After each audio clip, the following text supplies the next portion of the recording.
Welcome back to the Development Tank, guys. Super pumped. Firstly, just wanted to thank everyone for listening and tuning in. Please, on Spotify, we're blowing up. Spotify and Apple, so please give us a review. Give us 5 stars. It's pumping over on YouTube. But yeah, keep that algorithm going for us, guys. I know you will, Fisher. Love your work. Today, we're going to find out how much you need to start your development. So I've got a subject matter expert in at Little Fish headquarters, super keen to unpack how much is it going to cost for you to start your first development. Now, what do the banks want? What are the banks looking at? Serviceability versus equity. We're going to go through all that and more. So let's get into it, guys. Clint, thanks for coming along. Pete, thanks very much for having me. Mate, super interesting to have you here. A lot of people always ask, what does it cost to get in? What are the banks looking at? How much do I need to earn? What equity do I need? A lot of it, I've been doing this a lot of years, and I don't give advice on this for the very reason that it is deep. I feel like it's a fluid market. Yes. And people like yourself are super across what is needed. So definitely a space that we leave for you guys, but excited to have you on. You're a developer yourself as well. Yep. Mortgage broker for over 23 years. That's right, yeah. Settled $1 billion. Yep, bit over. Bit over. So, mate, you've been doing it for a long time. Yeah. Do you want to talk us through, you've done a couple of property developments. You're now a client of Little Fish. Can you talk to us just lightly about those developments? Yeah, certainly. Well, as a mortgage broker, you really get the inside running on what happens in the industry and what the banks are looking for and what clients are doing. And I've done a couple of dual lock developments myself over the years. And I've been through, made the mistakes, bought the wrong sites, really had to sort of struggle through and learn myself. And while there's lots of information out there to DIY it, I'm a busy guy, like a lot of people are. Yep. And I'm an expert at writing finance and setting up mortgages. So where I recognised the opportunity was that, look, I saw your videos previously, and for the last year or so, I thought I really need to reach out to Pete and get his help in doing this so that I can stick to my day job. Yes. And basically just partner with someone that's able to help me stay within the lanes and don't go out and crash and burn and make a bit of a doozy out of the next project. So I see a really great value add from that perspective. Yep. And I can do the numbers, I can get the finance, that's all down pat. Yeah. And I think there's great synergies between our two businesses and how we can achieve that. Yeah, 100%. I think when you come through the door and we started chatting, I thought, great, okay, he's a guy that's going to have his finances figured out. And if a client's got their finances figured out, Clint, we'll figure out the rest. So, and I think, and that's what we're going to unpack today as far as how do you get your finances in order? What are the banks looking for? How do you put yourself in a position so when you're going through your calculator, boxes are being ticked and this is a viable thing? Yeah, absolutely. So look, it's a tough market out there to get finance approved, but it's not impossible. So it's really about understanding what the rules are and what you can and can't do. And there's many, many pathways often to getting the outcome of getting a project off the ground. But, the finance, I liken it to the fuel on the fire. Without the fuel, there's no fire. So getting your mortgage lending, your debt structuring, your investment lending, call it what you will, structured in an efficient manner, will help ensure that you're more likely going to be successful and you're going to get the outcome without cobbling together the funds at last minute or falling a bit short or coming up against an unforeseen requirement that could have been alleviated through getting the right structure at the start. So to answer your question, what the banks are looking for, they're really looking for the two pillars, and that's equity and that's income. And you can't have one without the other. It's an absolute must. Years and years ago, you could maybe say, look, I've got tons of equity in my current property or properties. How about it? Bank, will you give me a loan? They probably would have. These days, because of the responsible lending requirements that often, that basically regulates lending in Australia, you really need to be able to demonstrate your income and being able to meet the stress test assessments of the lenders. Now, the good news about that is not all the lenders are created the same. So those policies can vary enormously based on the individual scenarios of each client. So if you go to the bank direct yourself, you're going to get sold a product and a rate, and that's it. They might listen a little bit about, okay, you want to do this development, you want to buy this site, but they're not going to get nitty gritty in understanding exactly how to structure that appropriately. So the servicing component is probably the harder thing. Everyone can work out roughly, approximately the value of their property, how much debt they've got on it. The difference, of course, is the equity. But structuring it so that you can then buy, the target site, and then do the FISOs, which you guys do, to work out, how this thing's going to stack up, is really, really important. So the lenders, from the servicing perspective, are going to do a few things. Firstly, they're going to look, obviously, at your primary income structures.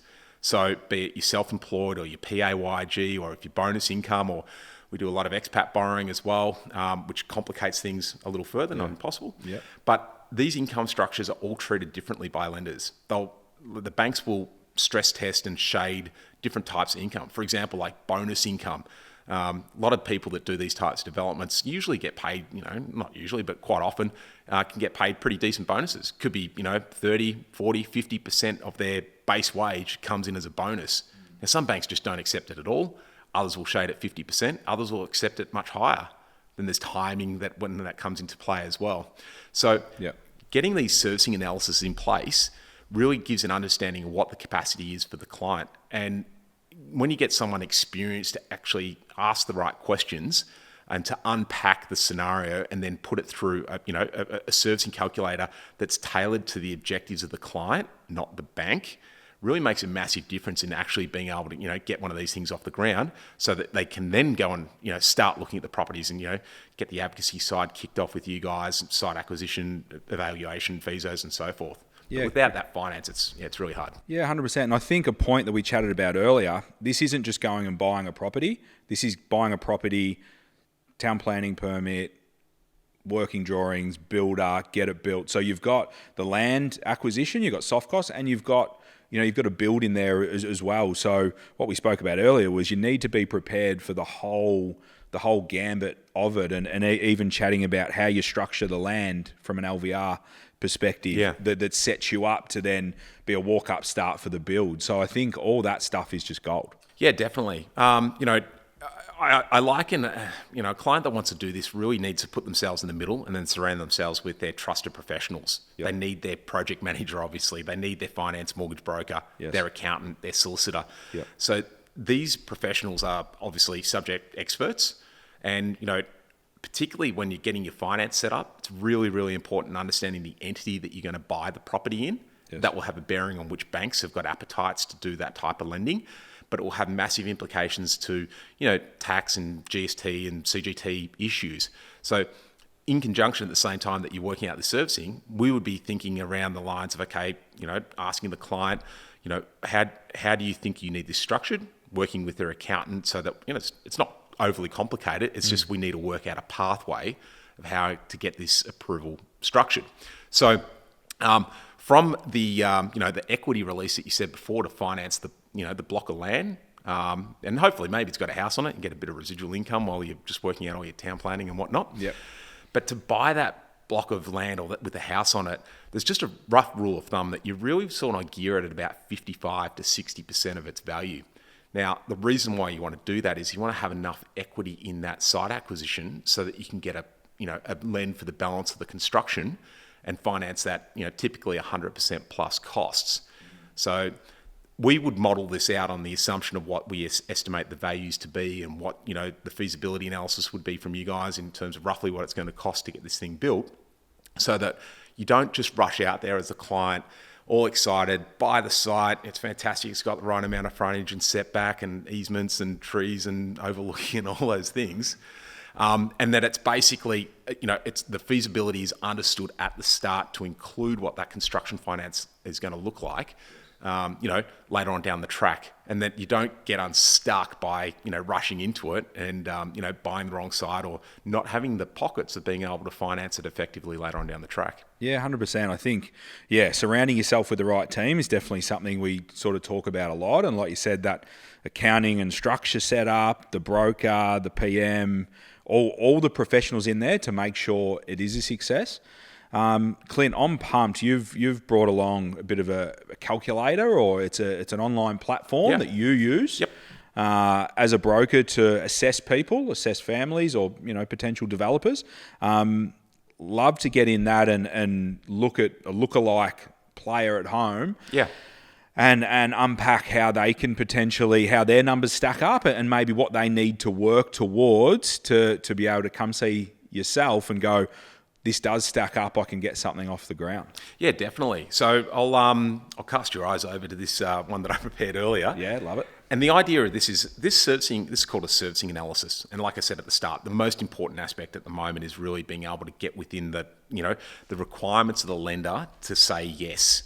Now the policies vary enormously. So this particular tool is not just a Mickey Mouse off the shelf thing that you can go, how much can I borrow on a website? This is our professional paid commercial product that we use on a daily basis to work this out.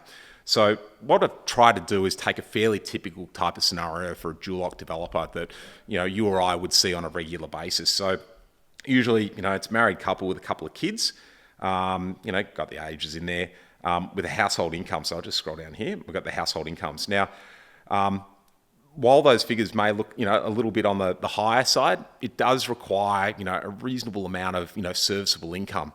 And the main reason for that is that if you look on the right-hand side here, don't worry about what the numbers say. We're just looking at the numbers, orange, green, and red.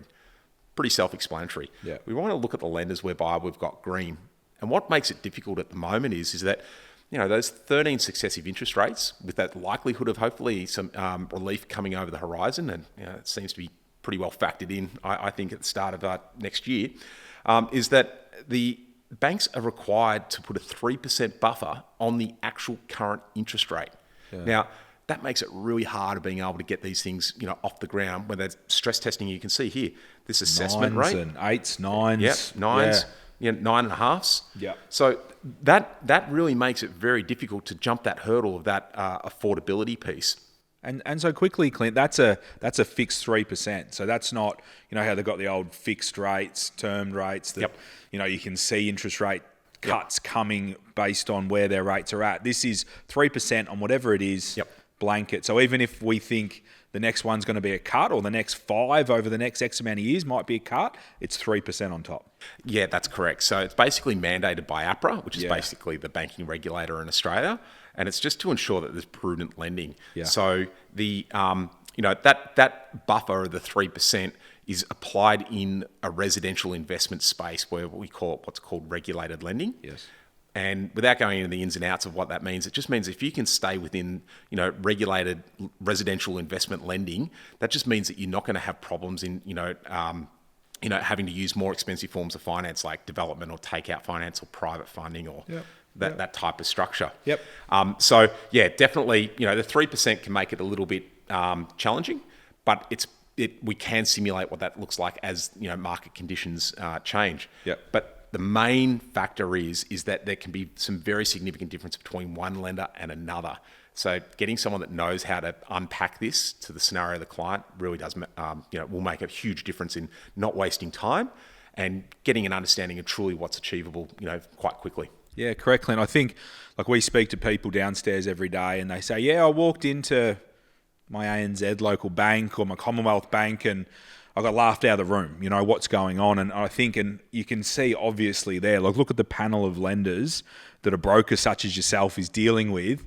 It's a different game than going into your branch down your main street, coming to someone like yourself and having access to all these lenders, which I'm sure is a fluid marketplace. Policies get updated. It's super important that people, to have a proper go at this, they need to be exposing themselves to a list like that. Yeah, and look, good brokers like us, pushing our own barrow there, of course, but good brokers will have just a vast wealth of knowledge and experience in what can and can't be done. And that just means that, your pathway of actually getting an outcome, buying the site and executing this plan, to add value to a site and developing it is much more likely going to be a reality. Yeah. Going to a bank, you'll be sold a product essentially. So going back to it, we can continue on down here, just give a bit of an idea. So now we've got John here on 250,000 base, Sandra on 75. She might be working part-time, just making some pretty broad assumptions, of course. Yes. And then we go a bit further down here to the rental income. Now, you want to use a lender that will take into consideration the proposed rental income from the project.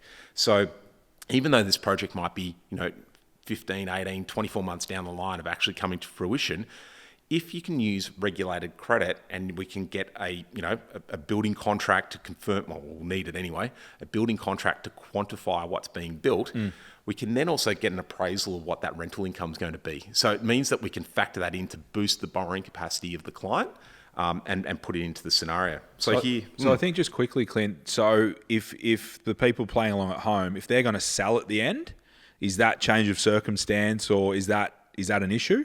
Yeah, it's a really good question, Pete. So the answer to that is generally it doesn't matter so much. I mean, the lenders are looking at your serviceability based on what's the income structure to support this on a 30-year term based on these stress-tested assessment rates. Right. So it's a pretty brutal assessment. Yeah. So it's not like, hey, Clint, you put in that you're going to rent these out at X amount. Now you're looking to sell them. What's going on with that? It's simply just what they will use, and your exit strategy can be dialed in at the time. Yeah. Of when you're looking to sell or rent them out. Yeah, that's right. I mean, like the bank might ask questions if you're going to sell it like within 6 months or something like that. But the gestation period of getting these projects are that it's generally not an issue. You might keep one and then buy another. But this is all part of the strategy that, that we can start to formulate based on, affordability and equity that's available to determine that. So yeah, it's not a big issue. Okay, cool. So we've got the serviceability there, Clint, through the rental. Talk to me about, we've got proposed home loans there. They've got, I'm probably seeing a site purchase and the build there. Would that be fair to say? Yeah, exactly. So at the start of this interview, we basically said, look, the rule of thumb is to try and gear the purchase site, the block of land or the old house that's there, at about 55 to 60%. Yeah, I can see that. Yep, perfect. So that basically means that you've got enough equity available in that land to support being able to fund the construction 100%. The lenders will want to control the construction finance 100% so that you don't run out of money. So, typical construction loan is, even if you're doing a dual lock, it's still a standard 5 or 6 stage progress home loan. Yep. And the bank will value it on that basis and they will release the funds. The reason why they want to control that 100% is they don't want you to, or clients in general, going out and blowing that money that they lent and then not having enough money to get it to practical completion, which will affect valuations and increase risk.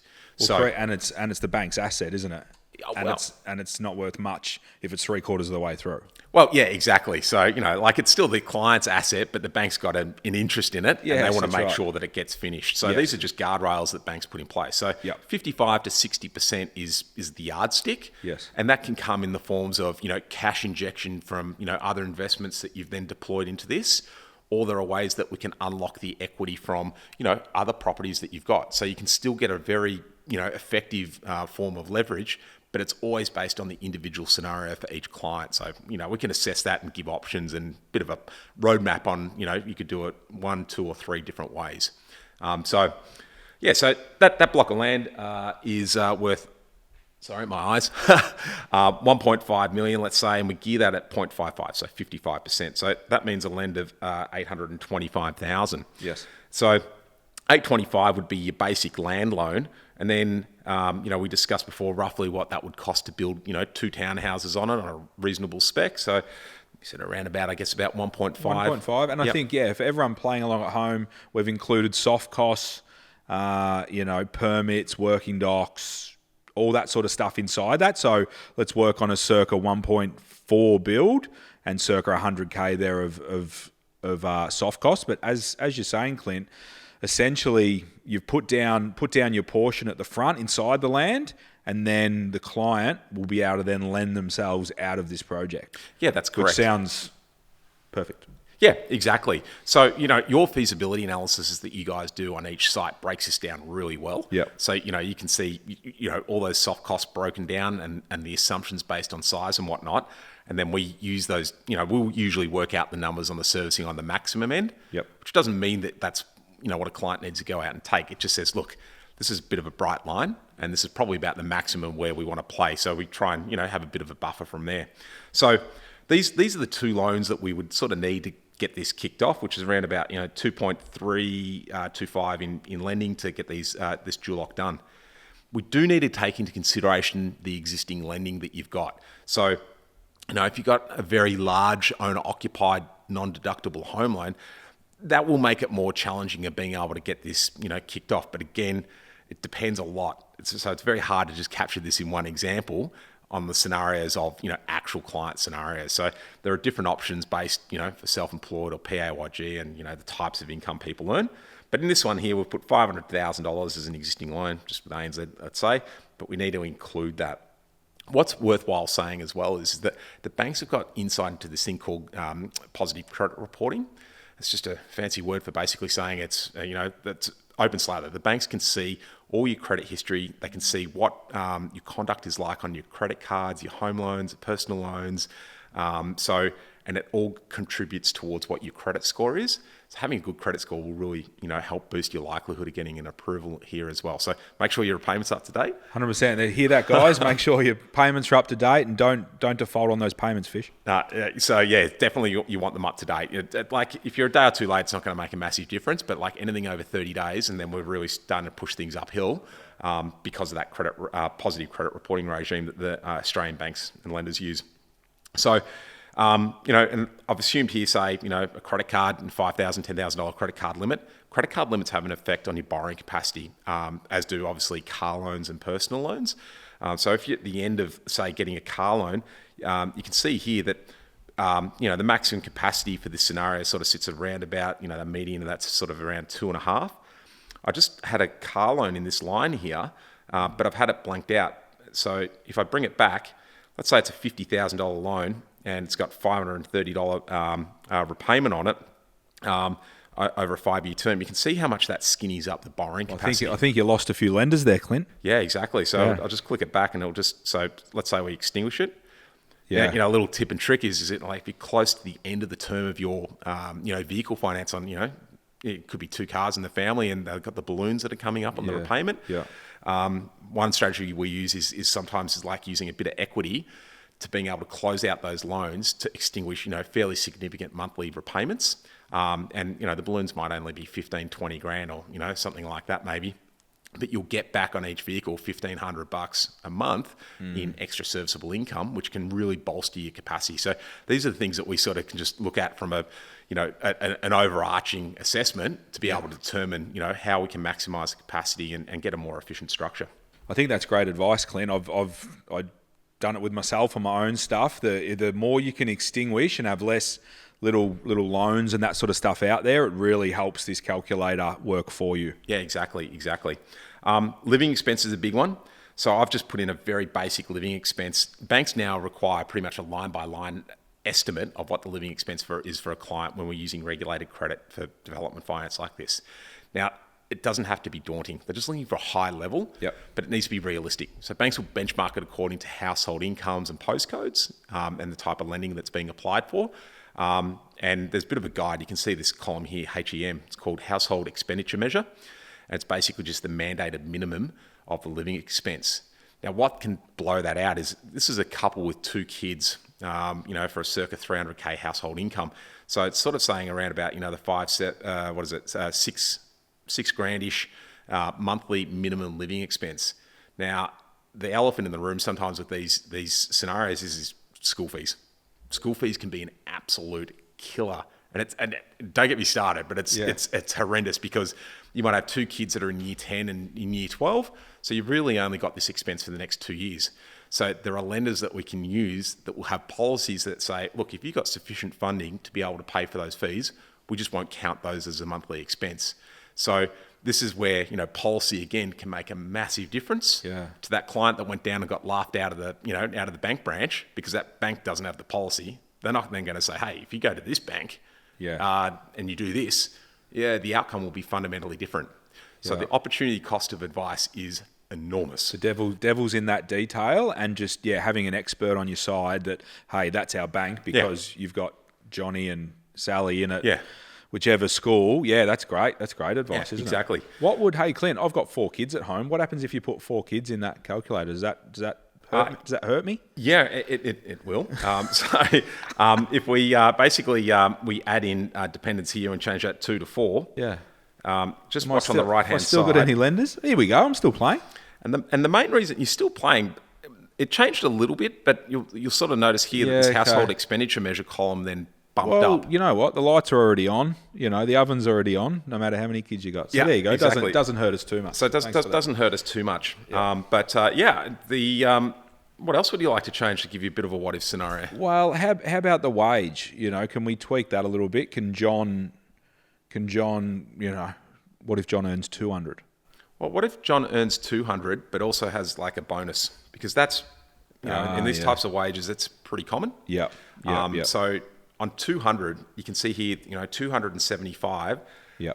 That 50K difference made a pretty significant difference, Yes. And again, won't go into a lot of detail on what this means, but red's bad, right? It just means we're not going to get the punching power that we need to get that outcome.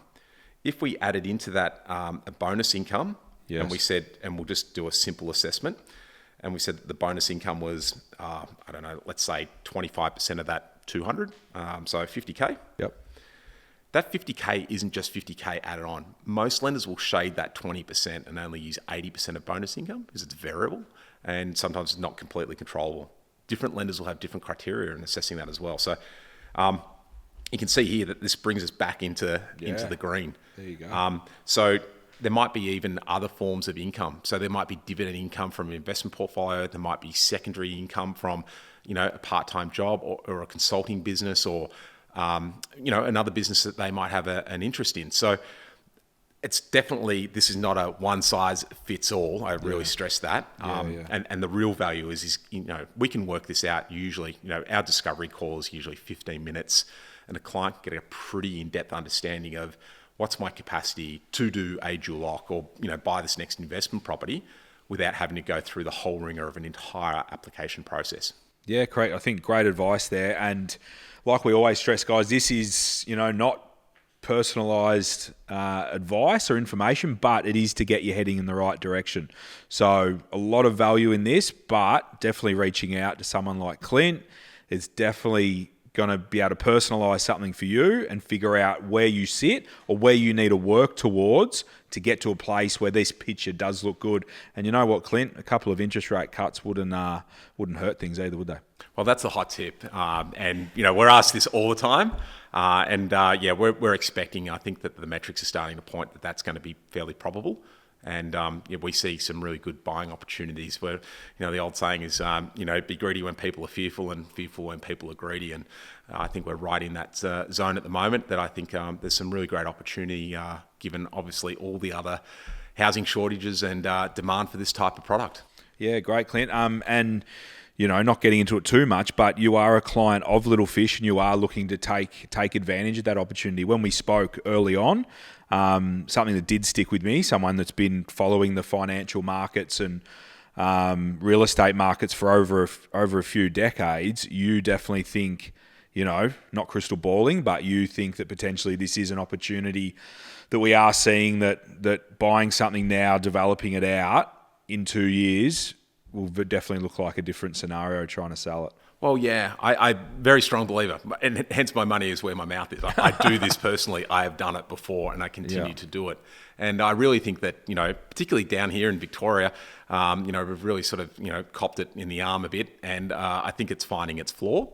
And there is definitely diamonds in the rough out there, particularly if you take a long-term outlook. And there's all sorts of information that's fairly readily available around, demographic change and outright population growth. And our supply side of housing is just so fundamentally busted that by being able to add, a decent product to that, then I think there'll be really good demand and great opportunities in the long run. Beautiful. Clint, thanks so much for coming in. Thanks for the value. I know everyone at home is sort of loving that. I reckon you'll be on the dev tank soon with the site we acquire for yourself. But well done. Keep hustling. And we'll chat to you soon. Thanks, Pete. Really appreciate your time. Awesome. Please, anyone that's going to get value out of that, please share that to them. That is a great snapshot and insight into what it costs you to get one of these developments off the ground and what the bank is looking for. Happy developing.